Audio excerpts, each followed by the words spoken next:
into RBLR, the home of Tampa Bay's Reveler Sports.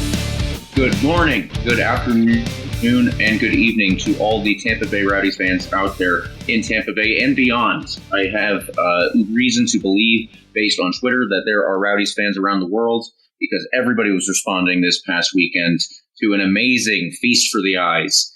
And I have so much to talk about. We're going to have to get into it and try to make sure that we can get through everything here. But beforehand, I just want to say I am in North Carolina, so my audio might not be as good as it usually is. I apologize for that. I am having with me this week Chris Hockman. He was previously on the show. He's stepping in for Leo Santos, and Yurika will also be here, our producer, to interject when he wants to do so. But before we get through anything else, Chris, tell me how you're feeling and how your weekend was. I believe that you also had a bit more than just the Rowdies in the USL to watch.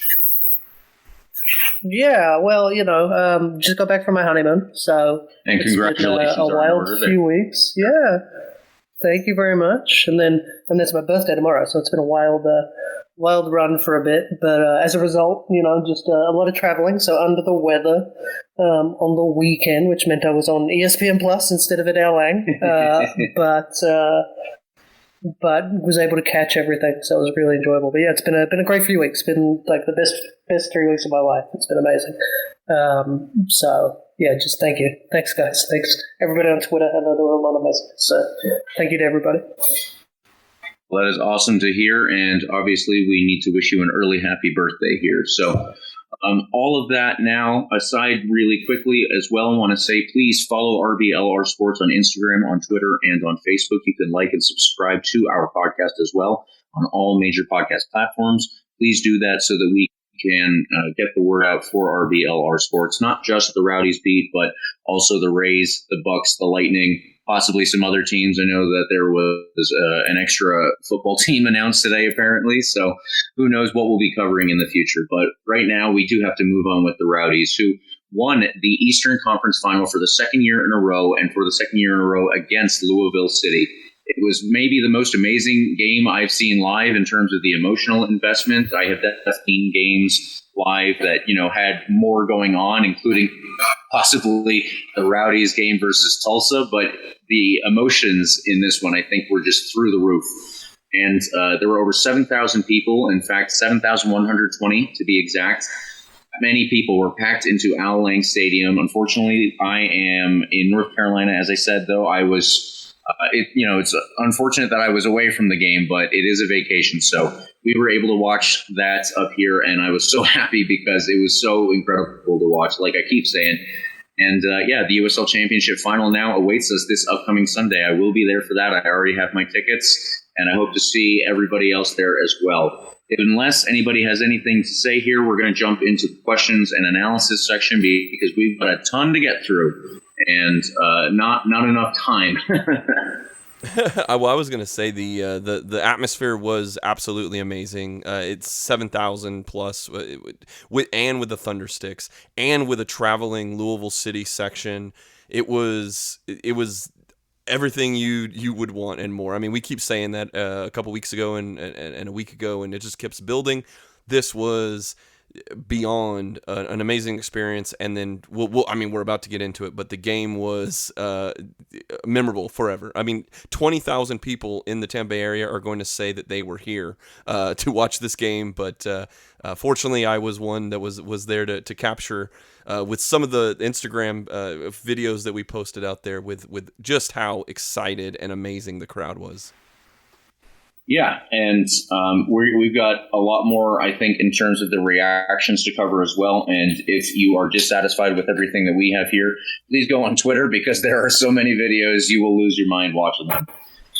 But we're going to jump in, like I said, with the questions and analysis section here. And the first thing that we always start off with are the lineups. So Louisville City started with the lineup that they have had for the past few games. I went over that in the previous episode, but I will do so really quickly here so that everyone is aware. Hubbard was starting in net. In front of him were Jonathan Gomez, Wesley Sharpie, Sean Toch, Oscar Jimenez. In front of them were Paolo Del Piccolo, Niall McCabe, Corbin Bone. And in front of them were Jorge Cameron Lancaster and Brian Ownby. And let's get to the Rowdies. And there were a couple of wrinkles in the lineup this past weekend because there were a couple of players who were missing, unfortunately. So Evan Laura was in net, and the usual back three was not actually there. It was Aaron Gee and Forrest Lasso, and instead of Jordan Scarlett, we had Jordan Doherty. So I guess we swapped Jordan for Jordan there. In front of them, we had Leo Fernandez at the the left wing back spot. Lawrence Wyke and Lewis Hilton in the midfield, and Sebastian Dalgard was starting at the right wing back spot over Connor Antley. Neither Connor Antley nor Jordan Scarlett were on the bench this past week, so I'm not entirely sure where they were this weekend. We don't have any information because the press conference was a little iffy, but we're hopefully going to get more information before the end of the week, of course. And to move on with the rest of the lineup, Jan Ekra, Juan Tejada, and Sebastian Gonzatti all started up top. Juan Tejada, again, stepping in for Steven Dos Santos, who was luckily on the bench for this past game. So that was everything here. Apparently, Duba was a game-time decision, but he was still available, luckily.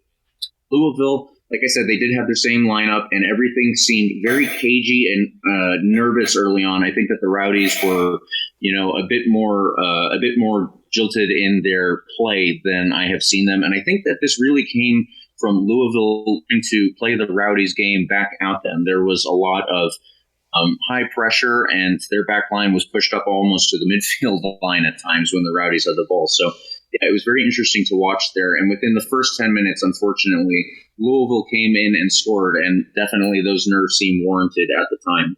The goal came off of a set-piece opportunity for Louisville, and the Rowdies were just caught sleeping. I don't know any other way to put it, because Brian Ownby found himself wide open at the back post and was able to put it in with probably more time than he's ever had on the ball. Yeah, a Dalgard foul is what really sets up that free kick. So they're immediately attacking that substitution. Chris, what did you see out of the first goal? Yeah, I think it's exactly the issue. You can't leave somebody like Brian Ownby with the experience at this level any kind of time, let alone just hours. He had hours of time to line up the shot, take the shot, and score easily. And, for all the discussion before the match, first goal could clinch this whole thing. I think pretty much everybody thought, you score first, you're probably going to win this game. When it happened 9 minutes in, you're like, well, okay.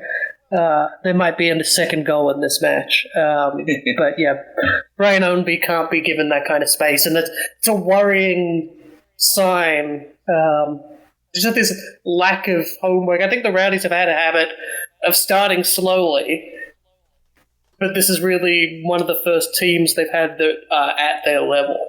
And so you can't do that next week in the championship game. You have to be on from the opening whistle. And you can't let a guy, with that kind of experience have that kind of space. It's just not acceptable.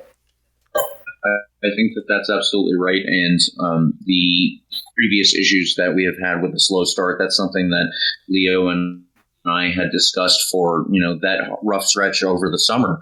I think that was a big problem at that time. And we hadn't really seen it too much recently. It was definitely come into play at moments. But yeah, I think that this was one of the worst examples of it was just the Rowdies, like I said, absolutely got caught sleeping on this set piece, which is, the Rowdies are obviously known for their defense and their defensive capabilities. But, if you're not marking your man on the back post, then something is up there. But yeah, that was Louisville City's first goal, and unfortunately not stopped there.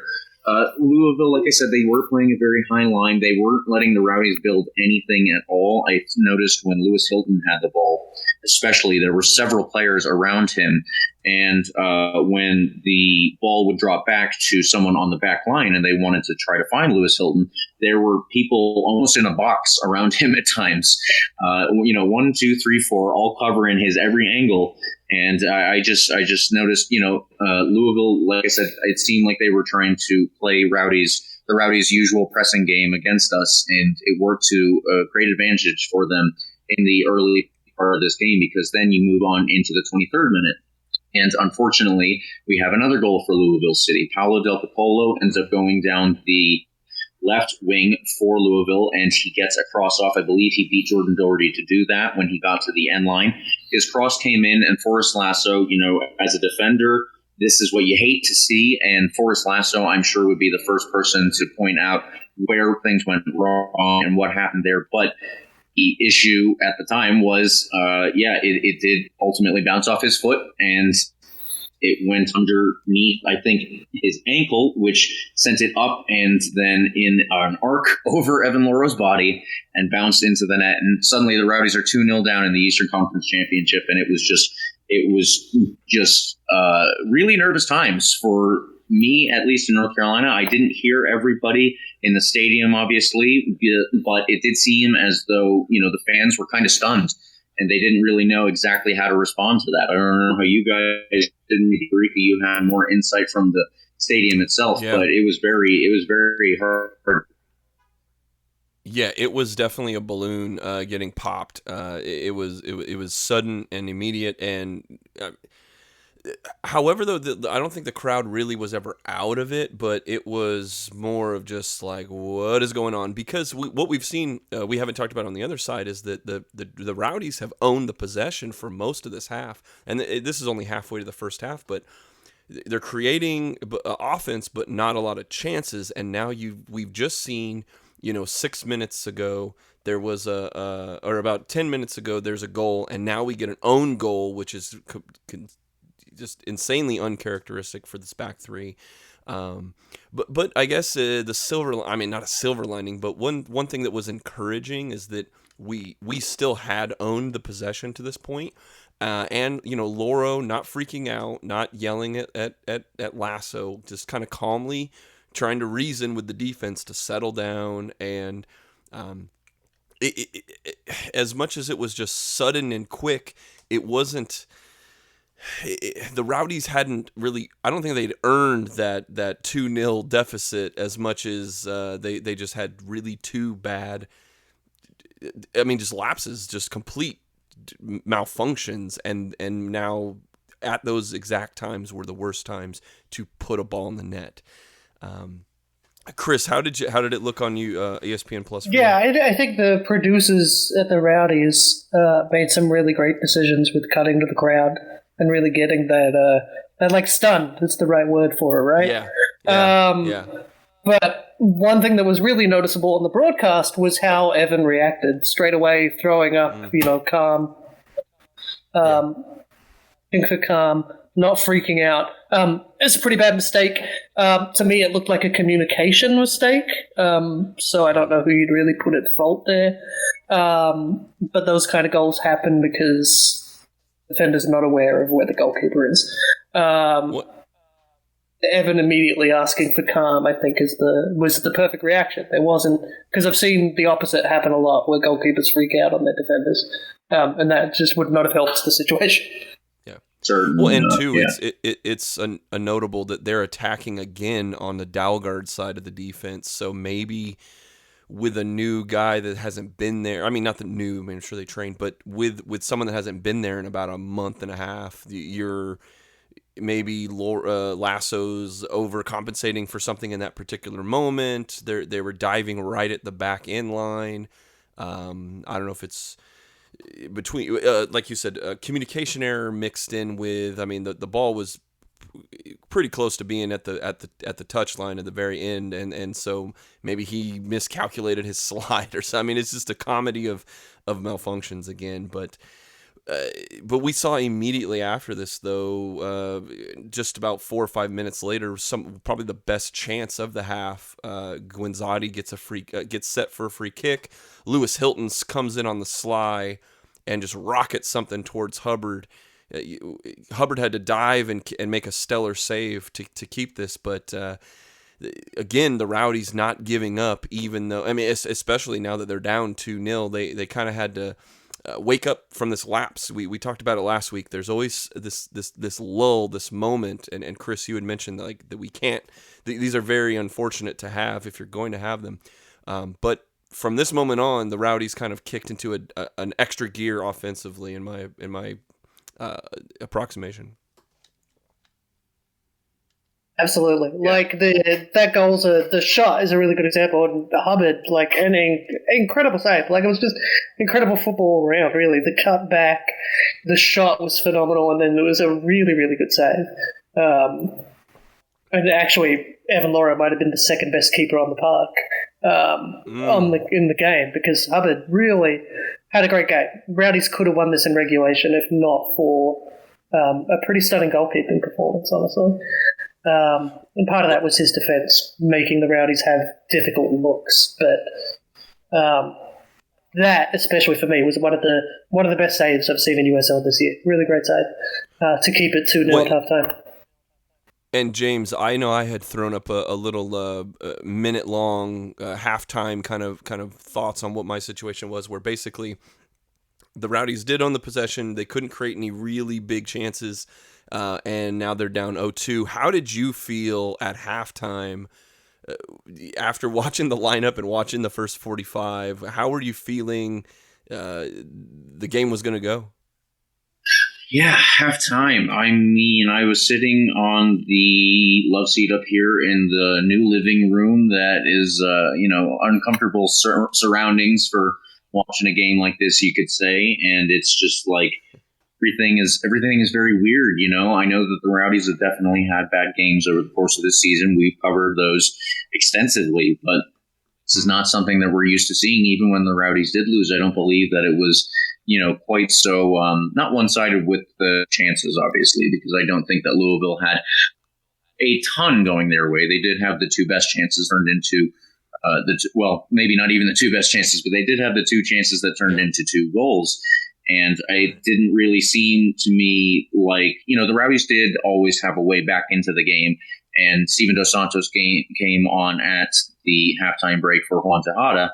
So that was something that I was definitely happy about. But it was, definitely looking kind of dim at that point. And I wasn't sure that it was going to be something that they could mount this comeback, because as much as the Rowdies do have the ability to score against very good teams in this league, and they have shown that, it was, it's just so hard to imagine when you go into a halftime break 2-0 down against a team that is as good as Louisville City, a team that should have won the Eastern Conference Championship last year by all rights, if we look at it from the table. And then this year they were right there, and I couldn't imagine them giving up two more goals, let alone three. And yeah, it was something that I was not entirely sure how it was going to go. But it seemed like, after the half, things did start to pick up with the Rowdies, as you had mentioned there. Really quickly, the halftime statistics are important.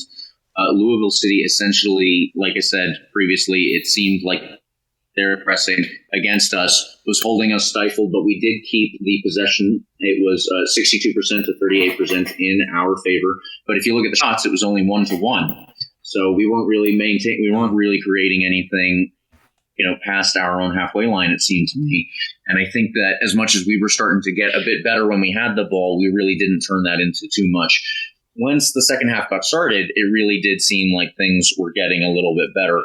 Even in the very first minute, Louisville City did get a very good chance. It looked as though Evan Lauro might even be hurt at that moment. He was okay for the time being. That's something, unfortunately, we're going to have to revisit before the end of this podcast. But yeah, it was starting to pick up a little bit after that. The Rowdies were starting to impose themselves on the game. And then it seemed to me like that same war of attrition that we had against Birmingham was on. Unfortunately, because it was the second half, we're 2-0 down, we were running out of time. The possession and the shots were still in our favor for the rest of the game. And, I think that the referee had maybe not the best game. I think Chris, you said that you had some thoughts about that we can get to as well. But, it was just very hard to see the Rowdies getting back into this. And especially as 10 more minutes go by and we're into the 50th minute, we're into the 55th minute, and then you get another 10 minutes, we're into 65, you get another 10 minutes, we're into the 75th minute, and there are 15 minutes left plus whatever stoppage time there is. The Rowdies are still looking at a 2-goal deficit they wouldn't have to overcome. It just seemed very bleak at that point. And I think my mom was watching the game along with the rest of the family, and she was worried that, the first night that we were all up in North Carolina, I'll have a bad time and ruin it and everything. But yes, eventually that version did turn out to be what we needed, and the Rowdies got there. But if you guys have anything that you want to add before we get into these last 10 minutes, please do so here. This bad trend that the Rowdies have in games. They're not doing well if they don't really start kicking on until the 70th minute. So I think notably this season we saw that against Pittsburgh when they lost at Al Lang. There was just no, like they went 2-0 down, there was just no effort until the 70th. I don't think there was a lack of effort, but they just didn't look in it. Like as this match went on, I remember I tweeted out probably about halftime saying, if the Rowdies do this, this will be one of the greatest Tampa Bay soccer moments of all time, probably the greatest. Yeah. Was completely, by the time the first goal came, I was like, this is over. The Rowdies are out. There's no chance that this happens. Wow. I just could not see Louisville conceding 2 goals in essentially, 7 minutes? A team that good and that good defensively. Just breaking down like they did. But there was only that sense, right? The Rowdies get one and you go, okay, comeback's on. Like the momentum was already all with the Rowdies before the goal. They score one and I don't think the crowd was ever out of it, like you said, Yurika. Like the crowd was in the game the whole game, but after the goal, it was another level. Like it was, I think I heard them over here in Tampa. It was wild. It was much, much louder. The broadcast was, I'm sure the producers were having to mix volume like crazy so that we could still hear commentary. Like it was another level. And when you're at home and those kind of things happen, it's a big deal. We'll talk about home advantage when we talk about the Western Conference final. But yeah. Well, there was a just before even Lucky gets on the pitch, Louisville City does a mass substitution. Del Piccolo goes off, Ownby goes off, Bone goes off, Lancaster, who's cramping up all night, he goes off. And those happen to be, most of the guys that we spotlighted coming into this match. And I mean, to me, this is where this kind of shifts, in my opinion. They are up 2. It is 76 minute, and they take away their offensive players for kind of parking the bus, right?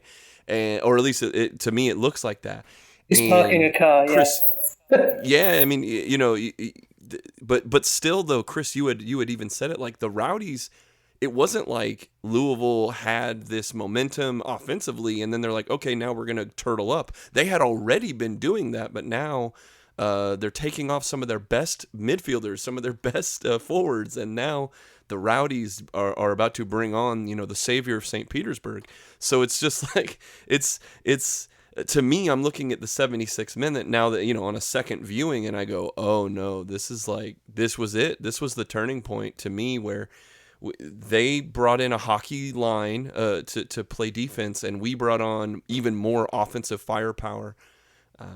Which I think are the right decisions from both coaches. Like, I think at that point you got to go defensively. The only sub was basically forced. Man should have had a red card like a minute before he was subbed off. That was absolutely that was absolutely a coaching decision of, oh crap, we've got to get this guy off the field before we're down to 10. And then, if you're 2-0 up in a conference final, you're probably going to replace him with a defensive player. So I don't really fault them for those decisions. If not for the yellow card situation with Ownby, probably would have kept him on. But I said it at the time that it's the right decision, it's the only decision. Because that man was, you could see, like the referee basically said to him, thin ice. Like, very thin ice. You look at somebody the wrong way and you're getting a second yellow. So absolutely needed to take him off. And in the end, that probably hurt them, but that's Ownby's own fault. That's not... Nobody coaches him to go out and tackle like he did to earn the first yellow and narrowly avoid a second. So, and the coaching staff really acknowledged it should have been a red by taking him off because they know the tightrope he was on. You can't... Against a team like the Rowdies, you can't be... Like, they couldn't do it, so they definitely weren't going to do it with 10. Right. It's the right decision, but yeah, you definitely look at it after the fact, and you look at just the words on a piece of paper and you go, man, why would you take off Ownby, like one of the best players in the league, Del Piccolo, like they're both great players. I think Del Piccolo was probably pretty spent at that point. And Ownby, you had no choice. You had to take that man off because you had the subs left, so use them. Well, I think little did they know they were about to play another 50-something minutes of right. Yeah, I mean, you know, going in, it's like Australia in the 2006 World Cup left a sub for extra time, thinking that they would hold Italy to a scoreless draw, and then of course Italy gets a penalty in stoppage time and wins the game. So you think of as a coach, it doesn't always work out. Like I think at the time, with the information you had at the time as a coach, both coaches made the right decisions. It's just it worked out for Neil and it didn't work out for Louisville. Well, James, let's start talking. 81st minute. Here comes Dalgard off, Lucky Imkasana in the building, and it's the Rowdies were even at in a free kick opportunity in the offensive zone when Lucky comes onto the pitch. Yeah, so everyone who knows the name Lucky Mkasana, they are aware of just how good an omen it is to see him coming onto the field, because I think this man can literally only score clutch goals. He comes on as a super sub because he's a bit of an older player now. You know, you don't want to use him for a full 90 minutes for the most part. And, man, can he change a game when he comes on, though. He did that, and there were several players who changed their position around that were playing with three at the back because, you know, it's getting into what the old commentators talking about Sir Alex Ferguson would call squeaky bum time. That's what he would say when, you know, his team was down and he wanted to get some extra time, to try and make sure that they might be able to tie up a game. And in this case, I think that the Rowdies were really feeling that they were up against it. So instead of playing with three at the back like they usually are, and Lucky came on, Lawrence White moved to the right to the right back spot, and Forrest Lasso was the left center back. So there were only two at the back. Aaron Guillen became a full out-and-out left back. Dayon Harris became the right back, so that they were just moving forward. And then everyone else, you know, all focus obviously is on getting a goal and starting to actually get this comeback going. Of course, it does come from Lucky. It seemed when he came on the field, he was there to get on the end of a corner that had bounced around several times, and ultimately he got it outside of the box, put his left foot through the ball, all laces, and he puts it into the bottom right corner of the net past Chris Hubbard. It didn't really seem like there was anything he could do about it at that point. And yeah, it was incredible. It was all one-way traffic. I think the shots in like the 70th minute were 7-5. And ultimately, the shots at the end of the game were 19-6. So that shows you what the Rowdies were doing by this point of the game. Everything was just, you have to get your chances, you have to get open, and you have to put it on target as long as you have the opportunity to do so. Lucky, like I said, was the first person to actually break through with one of those shots, and he was amazing thereafter. But yeah, once that happened, the Rowdies, you know, it seemed like there was some hope. It seemed like there was actual belief. It seemed to me like the stadium started to notice that as well. Eureka, you were there. Is that kind of what it felt like when you were in the stands? Yeah, absolutely. It erupts when we get the first one. And Chris, you and I had been chatting, and we kind of agreed that it was like, if they get the one, they're probably going to get the second one. but it needs to happen quickly, and that time was running out. But they scored it, and the almost 7,000 Rowdy supporters. There's about 300 or 400 Louisville guys. So the remainder of the 7,000 were just, I mean, going crazy, and immediately we're trying to get the ball out of the goalkeeper's hands to get it going, because we only had so much time left. But all that pace, all that frantic, all that emotion, all of that momentum, we finally put one on the board. And it felt like it wasn't stopping. This was just crescendoing into even more of an opportunity. Chris, how did you? We were chatting back and forth. Time's running out though at this point. Yeah, I think I swear I heard the noise across the bay here in Tampa. Like it was very loud. It was definitely like the goal goes in. Like that goal for me, it reminded me. I'm going to use an Australian reference again. The first ever goal Australia scored in the Men's World Cup was very similar. When he hit this strike, I thought there's too many bodies. It's either going to deflect off something and somehow go in, or it'll deflect off something more likely, deflect off something and go out. And he just hit it so pinpoint. Like, I cannot stress enough how accurate that shot had to be to get it. And honestly, it's why Hubbard couldn't get to it. There was just at that point, we're talking, there's got to be at least 16 people in that box when he hits that shot. That it didn't come off anything is astounding and a testament to how well he hit it. And then Hubbard just he sees it late. Like if you watch it, he really does see it late, and that's why he's so far short of getting to the ball. With that many people in the way, it's just so hard for a goalkeeper. But that's exactly why you put buddies in the box, right? So it was a really incredible strike, just so accurate. That is a skill that is so hard to do, to hit a ball that accurately from that far out. And Lucky, just nailed it. And deserved the reaction it got. And like I said, I think there was this belief, like we were saying all game, like, oh, if they get one, I think at this point I'm thinking, if they get one, they'll keep pushing for the second, but there's 7 minutes to go. I don't know, I'm too rational sometimes.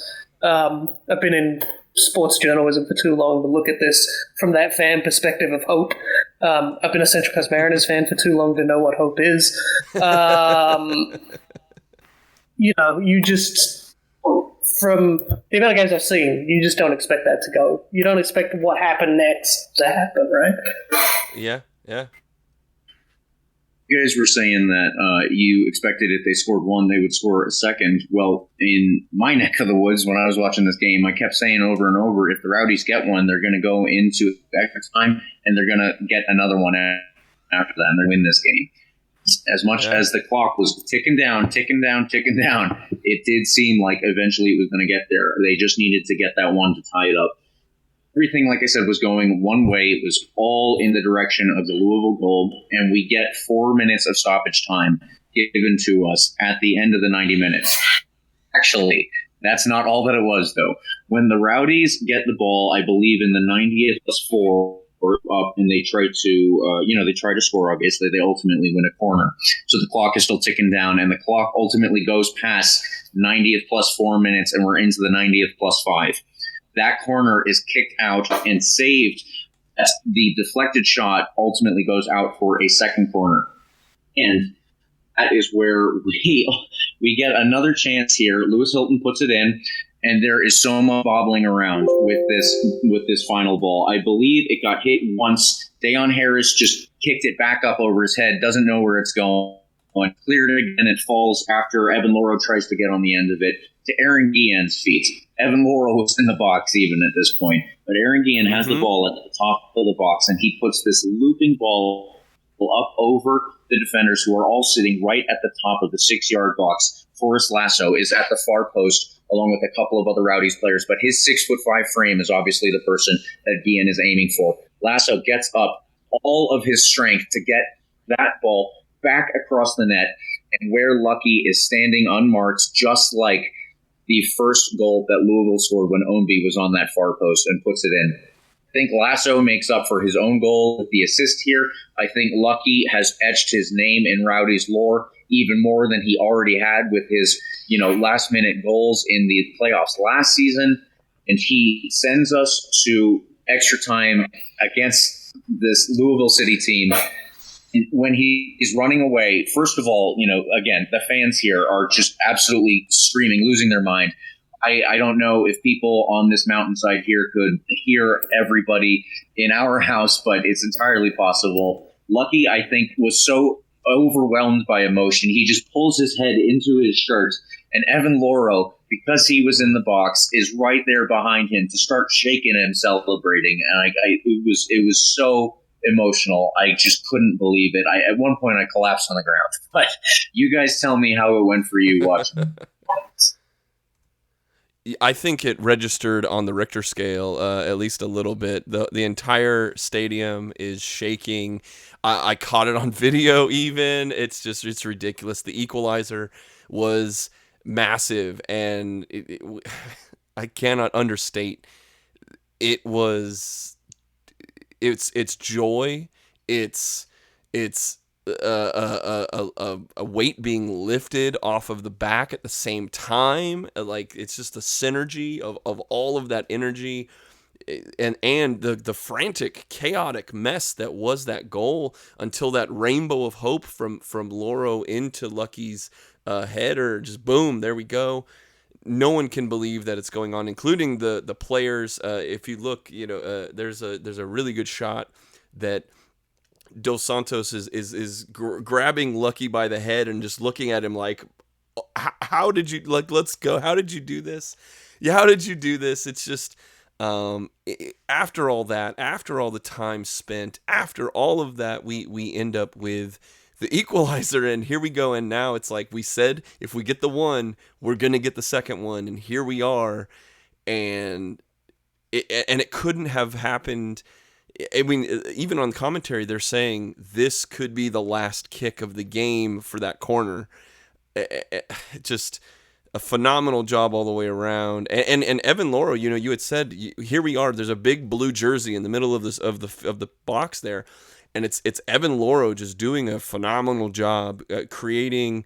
Whether it's just having to go up against two different guys, using that big tall frame of his.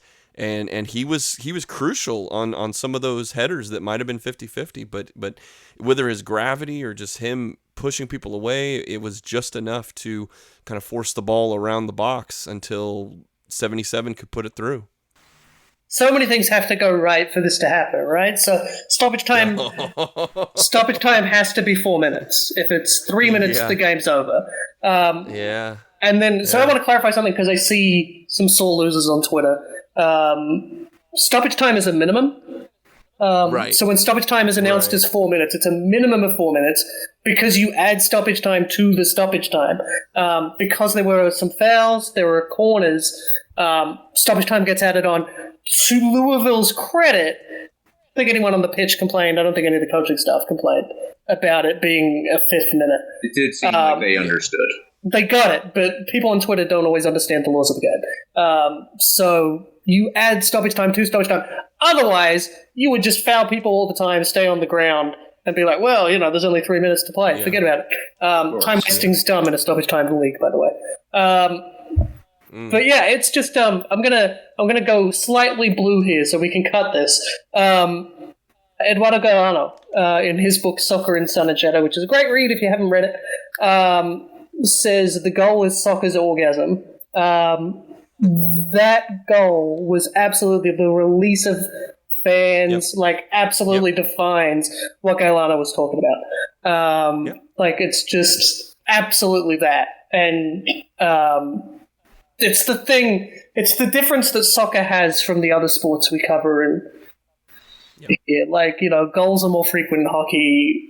Touchdowns come, pretty regularly in American football. Goals are hard in soccer. And so that release really was this incredible moment. It's something that you probably don't. Nobody wants to go through this again. I don't think there were some comments on Twitter. Yeah, let's do this again next week. Followed up by I think every cardiologist in Tampa Bay would be very happy if this happened again next week. I have a history of heart issues in my family. I can't do this again next week. You don't want to be in a situation where this happens, but my God, when it happens, it's the most incredible feeling. And yeah, it was incredible. I was shocked. Just so much had to go right, and it all went right, and it was pretty amazing. I believe, Yurika, that we have a question from Twitter specifically related to this little play here before on. Yep. Yeah, that's exactly what I was about to bring up, man. We have, of course, we throw it out there. We always encourage you to ask your questions. You can always use the hashtag AskRBLR, or just fire them right at us, man. We are at RBLR Sports. So, Davey from Tampa, throw us to guys, Chris and to James here, what is Evan's role coming up for those corner kicks? He says that sometimes you'll see teams specifically crossing the ball to the goalie because they're less likely to be marked, and other times the goalie's purely there to body someone or to cause chaos. What do you guys think? Is Loro up there to create chaos, or is he being marked for being one of the few 6 foot tall plus guys there? Well, in my opinion, personally, here I would say that Evan Loro is up, and just so everyone is aware, this is a pretty common thing. I don't know if everyone knows this, but, let's say a team is down like the Rowdies were against Louisville City 2-1. It is literally stoppage time. The game is going to end. Evan Loro will come up, and goalkeepers would, in that situation, often come up to, yes, like he said, try and add an extra body in the box. And sometimes they actually score. I think those are some of the craziest moments that I've seen in highlights. But mostly, I think in this game specifically, Evan Loro was probably there. He's not someone who practices headers a lot, as far as I could guess. And while he has shown some capability with his feet, I doubt that he's there to try and, specifically get on the end of any shots or anything. It's more than likely that he is there to try and put some defenders off so that Louisville can't put several players on the ones that the Rowdies would like to have open. So Forrest Lasso is a guy who always gets his head to just about everything whenever he's available to do. He's 6'5", and not only is he tall enough in the air, he's also very good in the air. We want to get him as open as frequently as possible. And so if Evan Loro has to get a defender on him, and it allows Forrest Lasso to possibly pull away a little bit and open himself up where he otherwise might not be. And in my opinion, to be there to be that chaos agent, just as he said, and try and get some defenders out of the way for the players who are there that might usually get their heads on the end of this. There is one legitimate tactic. So I do think most of the time you put a goalkeeper up. Louisville actually did this in extra time. You put a goalkeeper up because, one, you have to make it look like you're trying, but two, chaos in the box, it works. The other thing is goalkeepers tend to be really tall and really agile compared to other players. Having somebody tall in the box who could at least deflect it somewhere is what you want for a corner. Corners rarely work out. I need to be clear about this. Corners don't work. Corners are bad. Right. I would love it if we changed the game to make corners more effective, because right now the ball's right on the goal line. Everybody is onside, so the defense can be right on the goal line as well. It's very hard to score from a corner. Very low percentage, but they did. I joked about myself. I made fun of myself for saying this. But, Loro, some teams practice for it, for a goalkeeper, for these kind of games. They will practice corners with the goalkeeper having a tactical thing. I don't see training, so I don't know. But Laura did seem to know what was going on, more than the average chaos goalkeeper coming up just to put another body in the box. He did seem to know the play. Maybe there's something there, maybe there's not. But you can see he's a tall body in the box, right? So it's another target, which puts a doubt in the mind. You might not necessarily mark the goalkeeper, which I think was brought up in the question, right? The goalkeeper's probably going to be unmarked. Although I do think Louisville did mark Laura. I believe so. He's tall, and so... at the very least, he's going to either be completely unmarked, and maybe he can do something if you have a goalkeeper that's good with his feet or his head. That's a good move. Or he's going to be marked, which means he's going to draw a marker that should have gone to somebody who can actually score goals. And that's more the case here, I think. I think it's to draw a defender out to mark Laura, because you really can't ignore him. He's tall, so you have to put somebody on him, even if it's unlikely. And it worked out, right? You have to have that body in the box. It has to be there. I'm always torn on whether you put the goalkeeper in the box or on the edge of the box to spill something up. With a guy like Laura, who's as tall as he is, I think it's the right call to throw him right in the box. Yeah, and just for anybody listening, if you do want to see when the goalies have scored, sometimes with their head in, I believe, one occasion off of a volley or a half bicycle, there are compilations of goalkeeper goals from these kinds of situations, and like I said, it is absolutely the craziest thing. We didn't get that here, but we still did get a crazy goal that ultimately led us to extra time, and extra time is Could you imagine if Evan Loro scored? As crazy as it was already, imagine if Loro was the goal scorer. I don't think any of us would have recovered. Just would have collapsed. Yeah, that would have been pretty nuts. But Lucky did get the goal. He did get the double. As I said, now we are in overtime here, and it still really seemed to be like the Rowdies were taking everything to Louisville. It didn't seem quite as frantic, I would say, as the last 10 minutes of the regulation.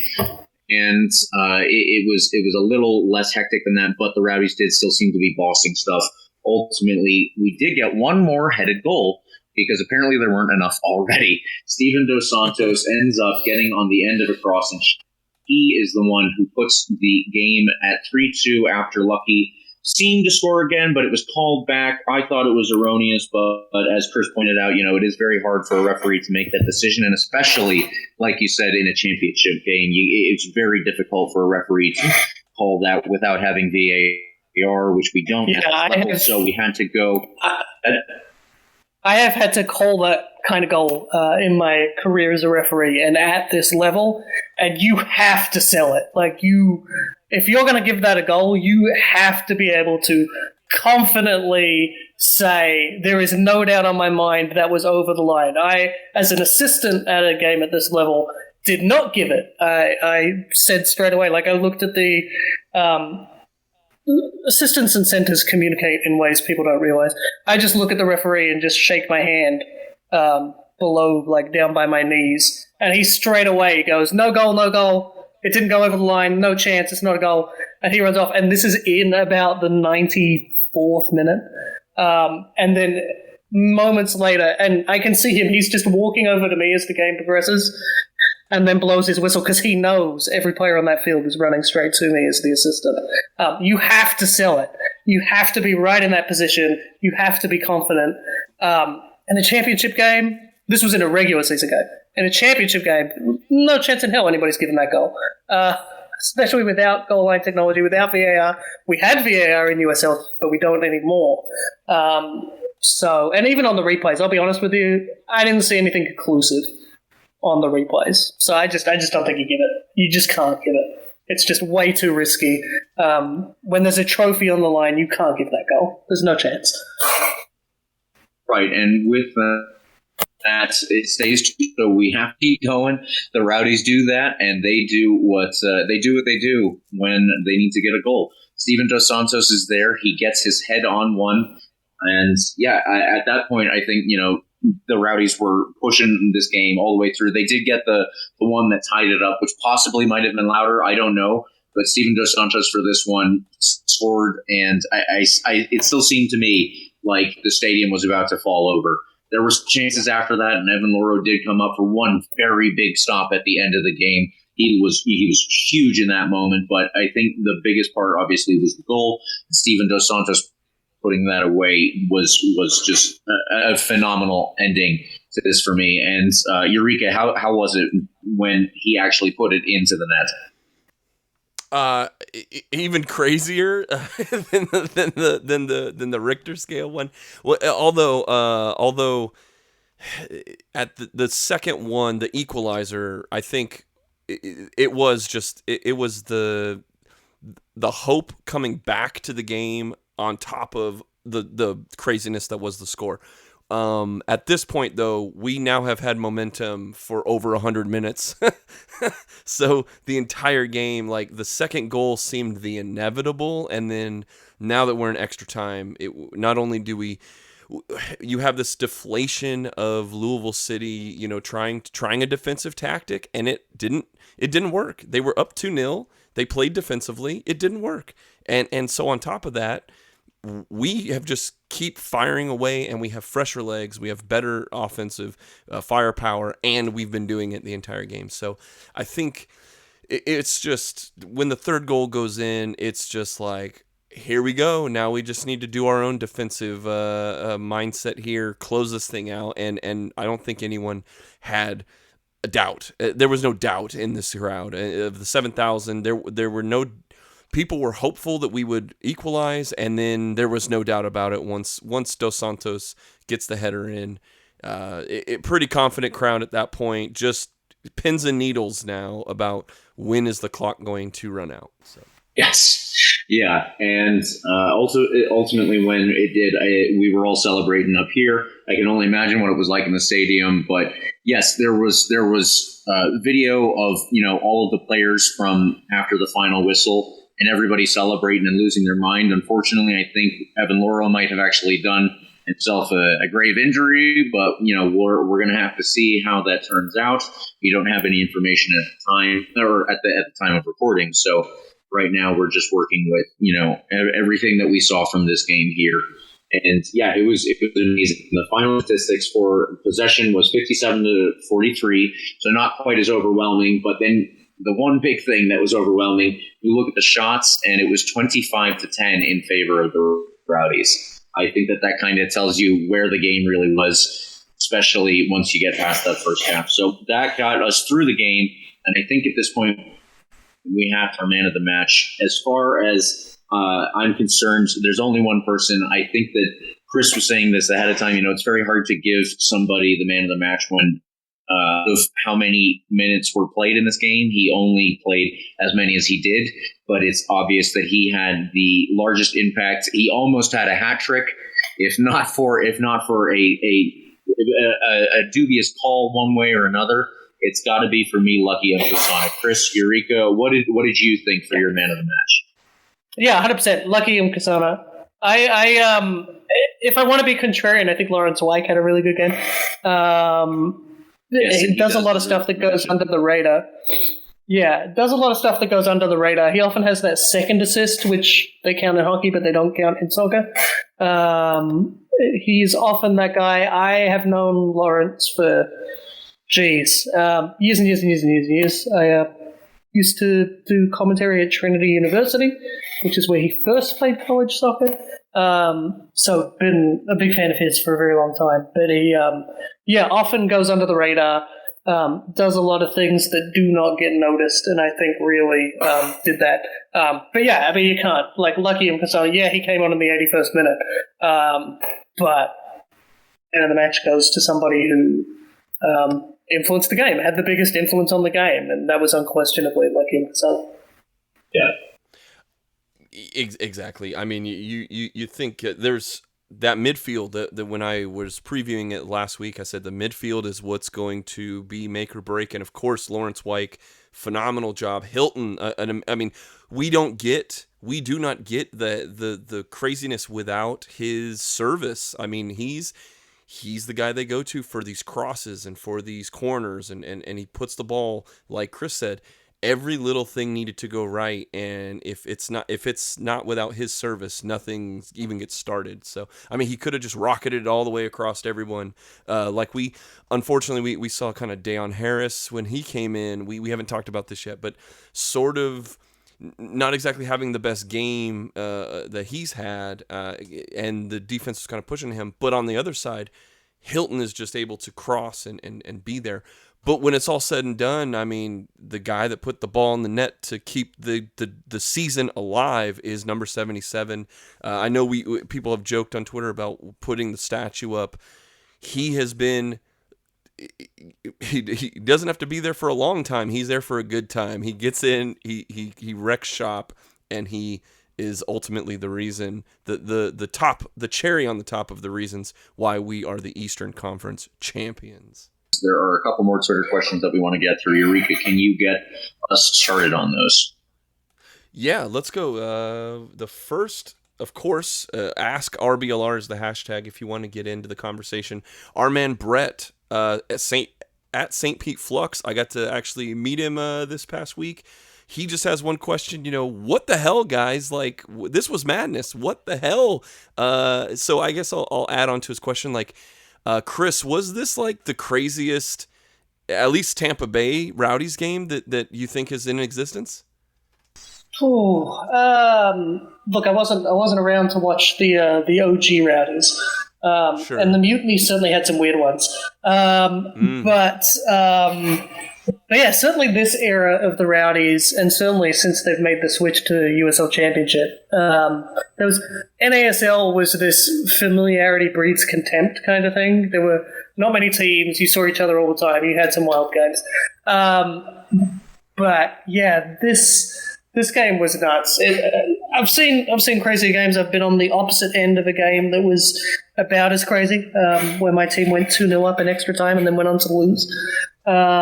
So I've seen plenty of crazy games in my life, but this is in the discussion, right? And certainly this has been the craziest Rowdies game that I personally have seen in its entirety. That is for sure. This was wild. Please don't do this ever again. But it was fun. It was fun while it happened, for sure. At least the last 20 minutes was fun. I think the middle part I could do without. That like despair. I'm a kind of soccer watcher that, like, when it's going wrong, the sky is falling. Nothing's going to go right. The team's doomed to lose by 1 million. So, when that own goal went in, I'm like, oh, this is it. It's over. So, the lucky thing is all we're going to remember is that last, 20 minutes where we all felt on top of the world, and not the middle, 60 where we felt terrible. So, you remember that part. Yeah, it was wild. These things happen in soccer. It's what makes soccer great. Like, just the swings that can happen so quickly is just one of the reasons it's why I hate this sport and why I love this sport. Well, James, I'll wrap that into the next very similar question, but this comes from Mitch, MT Loster 222, who changed his name to Lee Cohen's disciple on Twitter. Have you? This is Mitch asking, have you ever seen anything more spectacular than what took place Saturday evening?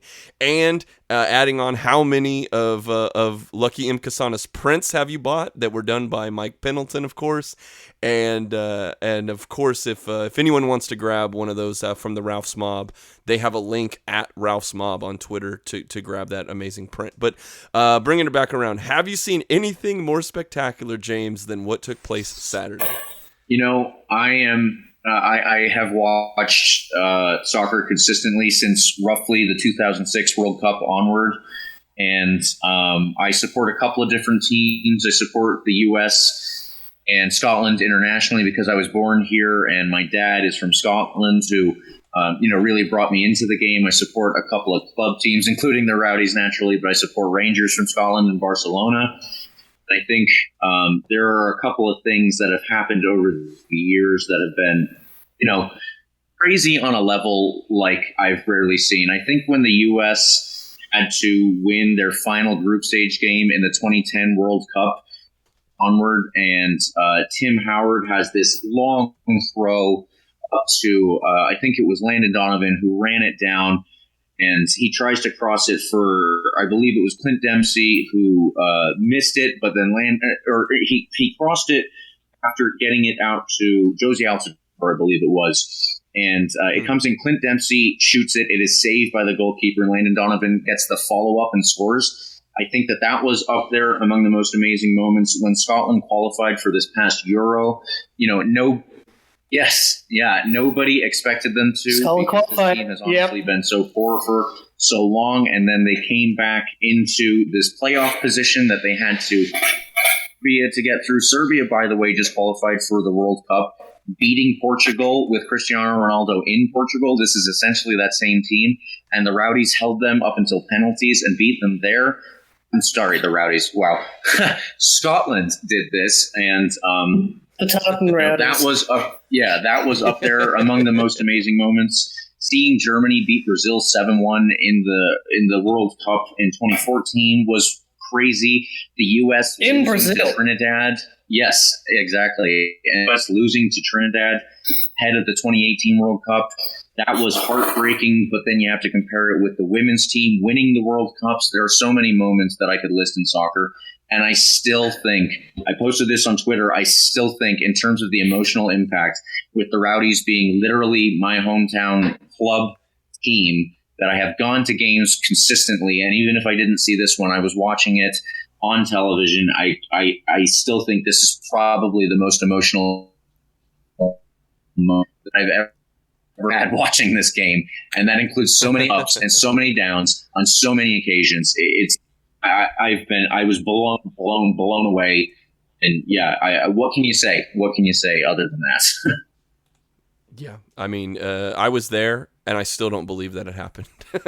I saw it with my own two eyes, and I cannot believe it. And when I went on rewatch, my wife is sitting down, and she played all growing up, and so I sit her down and I go, okay, it's going to be 80 something minutes of pain, and then just overwhelming ecstasy after that, right? And sure enough, like, she's just watching this for the first time in awe. She can't believe it. I can't believe it. But here we are. We are the Eastern Conference champions. The last question we get from Twitter comes from it's a defective spelled backwards. I love this guy. He's always tweeting us and retweeting us. He finally gets a question in saying, do you think we all got ... lucky? James, was this a lucky result? I know there's a little wink and a nod in this question, but Chris has already kind of said his piece that, if everything didn't go right, if there was 3 minutes at a time instead of 4 minutes at a time, then this doesn't even happen. What say you, James Knowles? Well, I do have to obviously take into consideration what Chris said there, that everything has to go right. And, you look at it, the way that it broke down, Lucky's first goal is, as he said, through a forest of these. And one of those was Forrest Lasso even. So, it is incredibly lucky that he was able to get the shot into the net. But it also comes down to the way that the Rowdies were playing at that point and the skill of the players involved. You get to the second goal. I think that the Rowdies had been knocking on the door for all of the minutes in between Lucky's first goal and then Lucky's second. There were so many corners up until that point that did not turn into a goal, even though we have, these very tall players, including Forrest Lasso, including Lucky Nkosana, including Steven Dos Santos, all very good in the air. And for them to have not scored up until that point, it was almost like, it was hard to believe. It does obviously come down to the luck of, the ball didn't fall where any of the Louisville City players could get a big clearance on it in that final scramble before Lucky scores his second goal. If they had cleared it, obviously, that would have been over. The referee would have blown the whistle just like he did as soon as Lucky scored it, and the game would have been over then. But instead, when it kept bouncing back and forth after Dayon Harris's kick back into the box, after somebody else's shot, I didn't even see who it was, after it bounced when Evan Loros did when he was in the box, and it fell to Aaron Guillen. Aaron Guillen does put in a very nice ball, but you have to consider, of course, the way that Forrest Lasso puts himself in the position to get on the end of that ball. And then his perfect header. It's not just that he, heads the ball wherever, of course. He knows where he wants to put it. He wants to put it back across the goal, out of the reach of Chris Hubbard in net, and towards somebody who surely must be on the back post. Surely, of course, somebody will be there, and Lucky Nkosana is there. He knows where to be at that moment and where to get himself, to shake a defender loose so that he is free. And, as all of those little parts of the play are, you do have to take into consideration not only the changes that Neil Collins made to lead up to that point where everybody was in those positions, but also the players themselves who were able to convert on all of those little different tiny decisions that led up to the goal. So yes, there is obviously luck involved. There is the luck of physics with a ball being the thing that everybody is playing with out there. But yeah, it does take skill, and it does take desire, and it does take these decisions. So to get lucky, and we deserve it as well, in my opinion. My recap where I go over the data and everything. I made the argument the Rowdies got lucky, but they made their own luck. you make your own luck at this level. So yes, like a lot of things had to go right, but the Rowdies made those things go right. So yes, lucky, but lucky with an asterisk. Yes, they got lucky, but you make your own luck at this level. Lucky and Kosana is the one making half of that luck. So, yeah, you cannot really leave that part out. But that should do it, I think, for all of our prior segments. We want to do these last ones here quickly for you guys because I believe we've already taken up a lot of time. I'm going to do my hot take really quick because I believe Chris has something that is a good response to my overflowing enthusiasm here. My hot take very quickly is that I don't think this team can be beat at this level. If they can come back and beat Louisville under those circumstances, I just don't see how they will be able to lose. But I have Chris here to make sure that I am not losing my head. Chris, what is your hot take? Yeah, I'm here to just pour cold water on everybody. I think it's easy to get carried away. I think it's easy to see the win and be like, oh my God, we did it, when we were seconds away from an inquest, seconds away from being, how did we lose? We're supposed to be the best team in the country at this level. So I think the exact opposite of James. I think that this team can be beaten. I think these last two games have shown that the Rowdies can be beaten, and if they do not heed the warnings that these last two games have shown, not only can they be beaten, they will be beaten. They've gotten away with it for 2 straight weeks.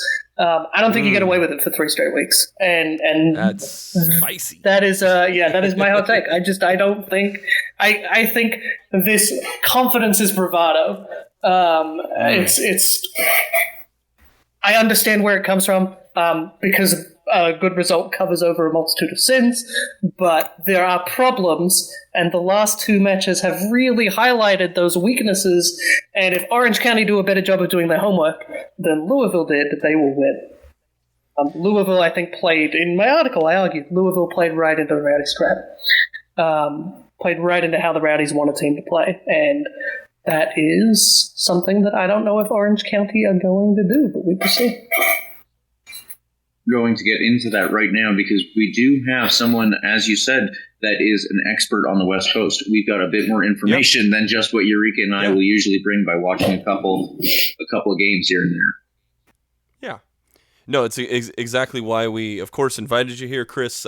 As we look at Orange County, a team that, you know, they've had their own, I don't know if you want to call it luck, but they've definitely had to the thinnest of margins to get to this point as Western Conference champ. Definitely not a team that anyone had, I think, picked as a favorite to win the Western Conference. So I think there were 2 teams that everyone was hoping and looking at for all their own bracket predictions. That would be El Paso at the very least, and probably most of all Phoenix Rising. Well, they're not here. Orange County FC is, and OC coming off of a draw with San Antonio, a team that you're very, very well versed in.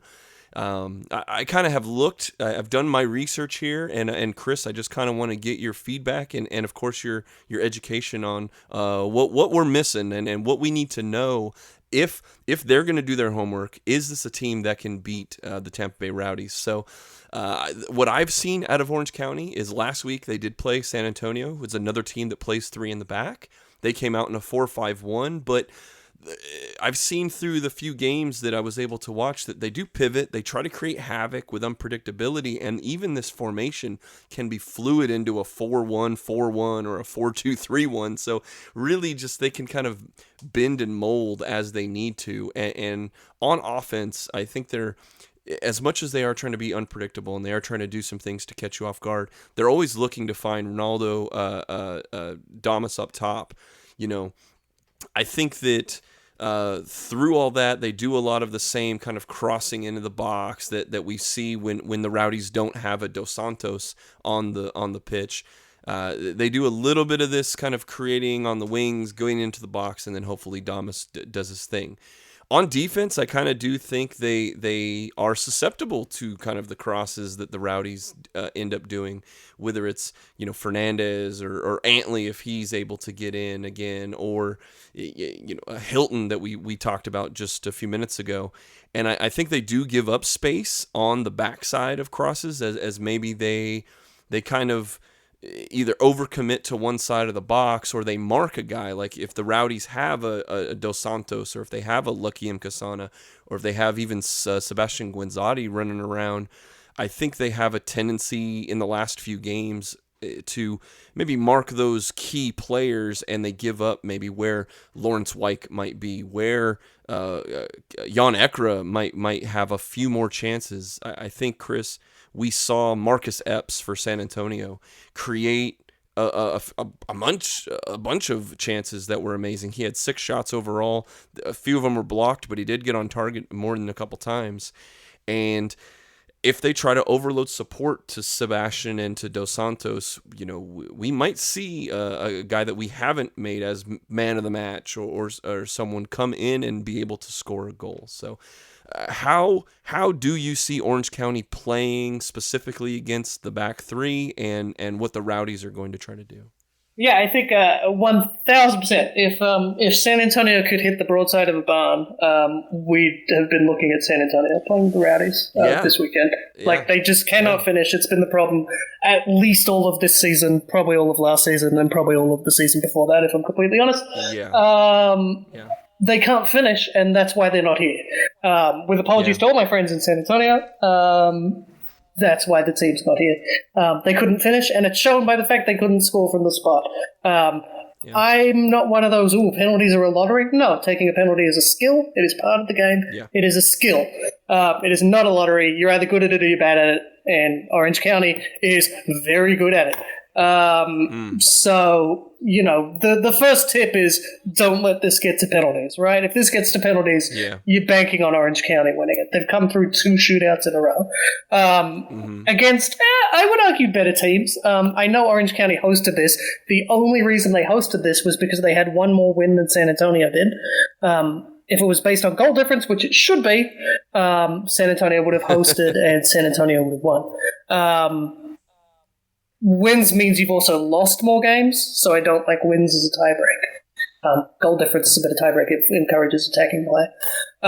But that's my rant on that. You've been very vocal. Yeah, about that, I have been on Twitter a lot. I don't like wins as a tiebreak. I think OC is going to play a similar way to Louisville. Score early, absorb pressure. Okay. The problem for OC is that they aren't as good as Louisville, to put it bluntly, and that's no disrespect to Orange County. They have some phenomenal players. We've highlighted the man that is obvious, right? I think he's scored 200 goals. He has scored almost every single goal that Orange County has scored this season. I think it's 16 to be actually serious about it. It's a lot of goals in a team that hasn't scored that much. I'm going to put it on the record that I saw El Paso coming. I knew they weren't going to win. But Orange County, when they're good, they're good. Okay. And the worry, I think, for the Rowdies is they're really good right now. They're really good. They haven't made as many defensive mistakes. They haven't paid the price for the defensive mistakes they've made. The Rowdies have to be clinical, and they have to take advantage. If they don't, then, what happened to San Antonio is going to happen to the Rowdies. That's it. The Rowdies did 40% shooting accuracy, which sounds not that great, but it's actually pretty good. Sure. Most teams do about 30, so 40 is pretty good.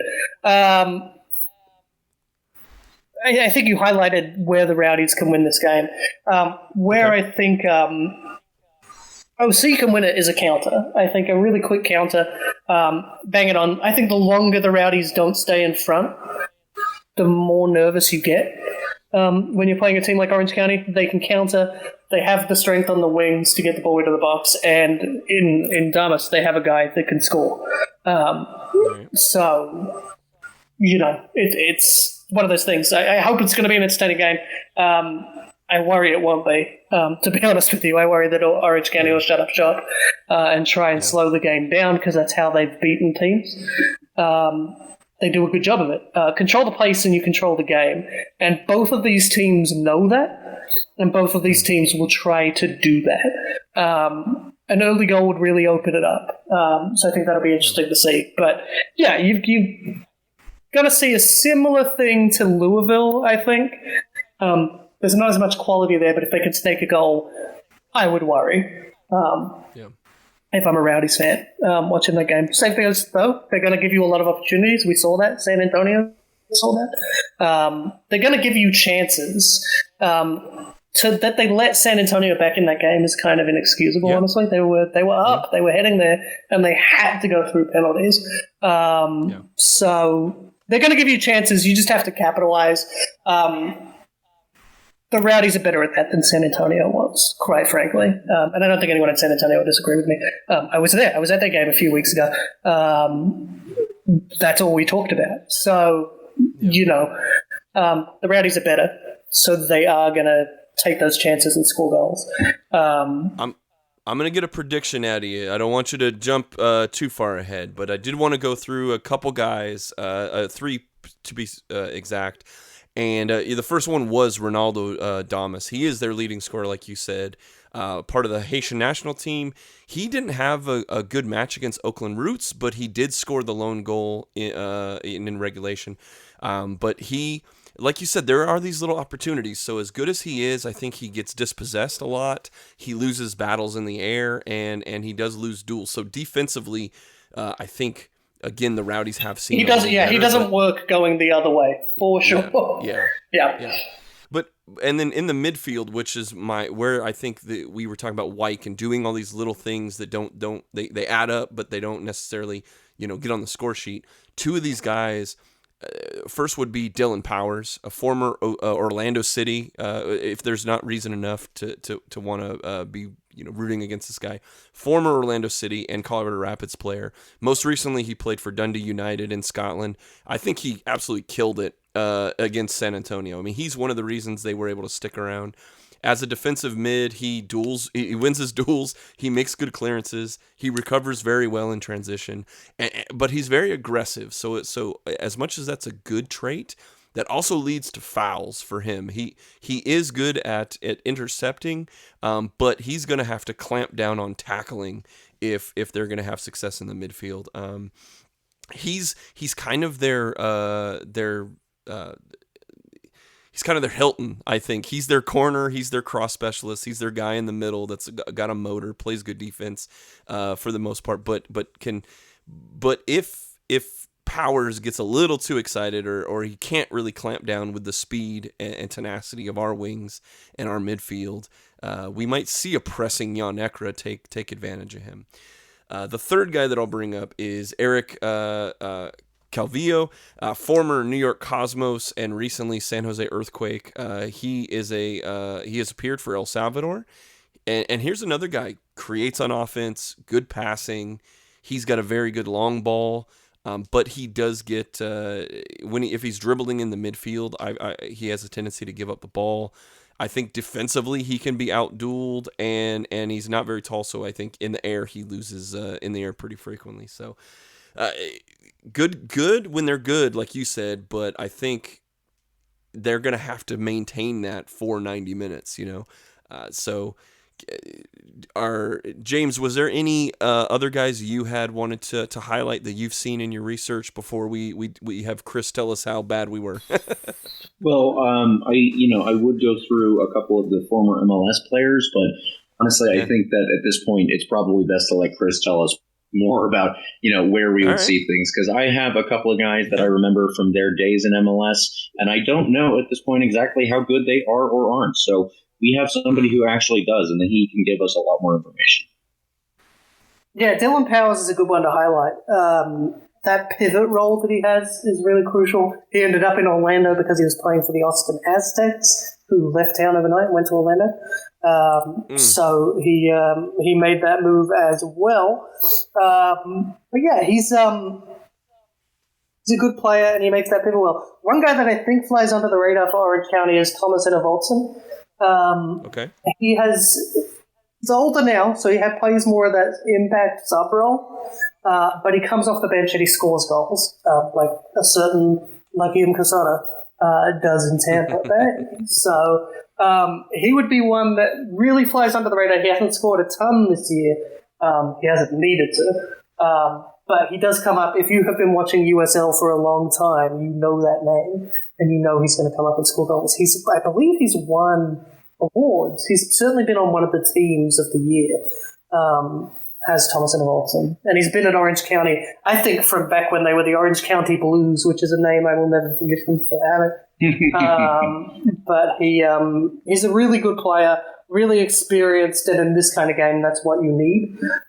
Especially for Orange County, who don't really have a lot of guys experienced in these kind of games. He was there the last time they made it almost this far. So,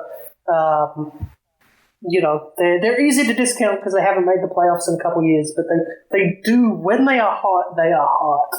And they just might be hot enough to win this. I do think the bookies have the Rowdies as the almost unbackable favorites for a reason. I think that's the right decision. But I don't think they're as unbackable as the bookmakers have them.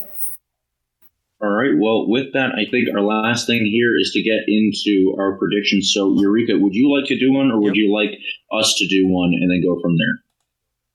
I'll lead it off.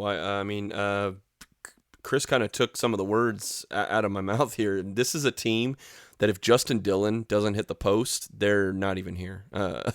Orange County, they took an early lead, they watched it slip away, and they held on in extras while San Antonio just pounded shots. And then they won a shootout, and they've won 2 shootouts. And so the Rowdies, if they play their game, if we don't see any extra, we've talked a little bit about some injuries and some lineups and things that we won't know until game time, what's going to happen. But if the Rowdies can put out their normal high-level effort, this will not be close. And I have a 2-0 win for the Rowdies as your USL champions. Well, I had a 2-0 win, but I can't go with that now. So yeah, you can. Yeah, you can. Come on. Well, you're going first. I am going to choose instead a 2-1 win, because we do have a lot of, there are a lot of questions. Evan Laurel might or might not be available. At this point, we don't know. Connor Antley and Jordan Scarlett might or might not be available after missing this past weekend with undisclosed reasons. So we were just going to see, and I think that possibly this is going to lead to OC getting a goal, but I would definitely still put my money on the Rowdies winning this game, and 2-1 will be my final goal. Ooh, it's my turn, isn't it? Let's go 1-0 Rowdies. That said, I was very close to saying scoreless draw and OC on penalties. So, but I think it's going to be 1-0. 1-0 Rowdies. Yeah. They're definitely the favorites, so I gotta give it to them. 1-0, Rowdies win. And the reason it's such a tight one is because of everything James said. There's so many question marks about this starting 11 next week, or I guess this week, that I don't know. And then who knows? You got to recover from eating all that Thanksgiving food. So I wish they had a week off. A lot of my friends in San Antonio were talking about coming if San Antonio qualified, then looked at flight prices and were like, never mind. A couple of my friends were considering driving from San Antonio to Tampa if San Antonio made it. So I would prefer us to have a week off and play the week after Thanksgiving. Just let all the fans, let all the players enjoy their time. And the Super Bowl, they get a week off before the Super Bowl. So why not? Right. But I know that being on ESPN is important to the league office, and they're on the real one. They're on ESPN 1. And you don't ask questions. You go, when do you want us on there? Cool. Yeah. As NWSL learned with CBS. So you take what you get. Even if that's the Sunday after Thanksgiving, it's a big ask. We'll say Orange County does have a really great supporters group. And I hope that some of them can make the trip. I know it's difficult. It's a long flight on Thanksgiving weekend, so it's going to be very expensive.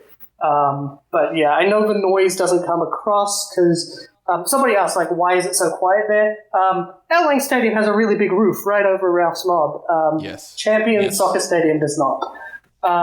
And so they do have a really great active supporters group. And hats off to that organization for really building the crowd. This is a team that used to barely get 1,000, and now they're packing them in. They had a sellout. Deserve a lot of credit for what they've done, and they should be very proud for getting this far. And if they don't win it all, there's nothing wrong with getting this far and losing. especially if you're OC. I think the Rowdies fans will be disappointed. I think Orange County would be disappointed because you're always disappointed when you lose a championship game. But Sure. they should be phenomenally proud. Both teams should be. The Rowdies should be phenomenally proud that they're here again in back-to-back years. I know there's a lot of after what happened last year kind of anxiety in the air, but I don't think that's going to be a problem. And so, I'm certainly locking everybody down and not letting them leave the house except for training this week. Yeah. But yeah, I'm very confident that a game will happen, and I think the Rowdies will lift the trophy at the end of it. So that will do it for all of our prior segments. I just want to note that the Rowdies will have their press conference before the game tomorrow because, as Chris said, it is Thanksgiving, and we will have to bump it up from the usual Thursday. Hopefully we'll have some more information related to, who's going to be available or not. It's entirely possible that we don't, though, so keep that in mind, everyone who is listening. I also hope, of course, that, with this being the Sunday after Thanksgiving, everybody will be home from their vacations. Like I said, I will be, and I already have my tickets for this game. I hope that everybody else will be joining us, and we can possibly pack in more than 7,120, whatever the amount is above the fire safety limit, I think. Maybe get that going. But we will do now our one more thing segment before we get everybody out of here. I'm sure we've gone over an hour, and I don't know by how long, but... No, you're good. But okay, cool. So there are a couple of quick things. Records are something that we still have on the table here. We sit on 16 shutouts after this weekend because the Louisville City obviously also scored. A further playoff game coming up here. That would be a great time, in my opinion, to get another shutout and bump that up to 17. Whether that's by Yurika's scoreline or Chris's scoreline or maybe 3 or 4-0, who's to say? But I would definitely like to see 17 shutouts after this upcoming weekend. Another record is that Sebastian Guenzati has 22 goals on the season so far. He has 58 for the Rowdies overall. And I believe, if I'm not mistaken, that the record overall for the Rowdies is Jorgi Christov's with 61. So if he happened to get a hat trick, let's say, he would at least tie it if he scored 4. I don't know that I can bank on either of those things happening, but there is a chance that he could overtake that record. He would at least have 23 on the season if he scored 1 goal, and that would be a record in one season. So those are all cool things to keep an eye on. And I just want to reiterate, before we get out of here, this is literally the final for the whole USL Championship. There will be no more games this season. This is the last chance, and this is the absolute best chance to see the Rowdies. Get your ass there.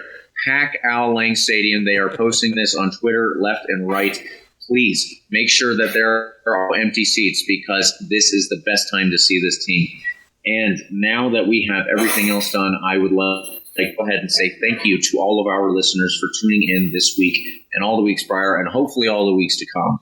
Please follow RBLR Sports on Instagram, Twitter, and Facebook. You can also follow me if you would like. I am here to take any questions, take any complaints, take any insults, whatever you might have for me. I am at RBLR James K on Twitter.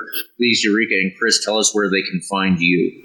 Yeah, I'm at Chris H Sport. You can send all your insults to James, just the nice compliments to me, please. As it should be. Yeah, I all my articles go up there, so you can read them. I should have a analytical preview out some point later this week, and then obviously my data review of the final. I don't know, Monday or Tuesday. We'll see. We'll see how much recovery we all need. But yeah, that's where I'm at. If you like the A-League, that just started, so I'm tweeting a lot about that. So that's what you can do after the USL season. They run in perfectly into each other. Just go straight into the A-League, man. So you can follow me for that as well. And if you love cricket, also follow me for that because you're going to get a lot of that. Just warning people in advance. I'm definitely going to have to get some tips from you.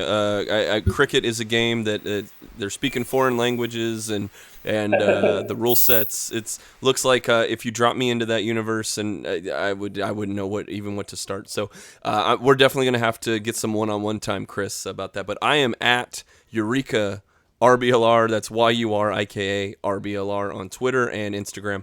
And of course, just follow us on RBLR Sports at RBLR Sports on every social media platforms. So let's go. It's been a good week, and share it. Share this with your friends. Let them know this is the perfect time to get in. Chris, it was a phenomenal show. Thank you so much for joining us today. Always a pleasure. All right, well, that will do it. Please like and subscribe to our podcast. Of course, we are on Spotify, the iHeartRadio app, Apple and Google Podcasts, YouTube, and all other major podcast platforms. And one more time, the final game. Come on, you Rowdies. Let's pack out Lang. Come on, you Rowdies! Thank you for tuning into this presentation by RBLR Sports. On your way out of the stadium, please remember to like and subscribe.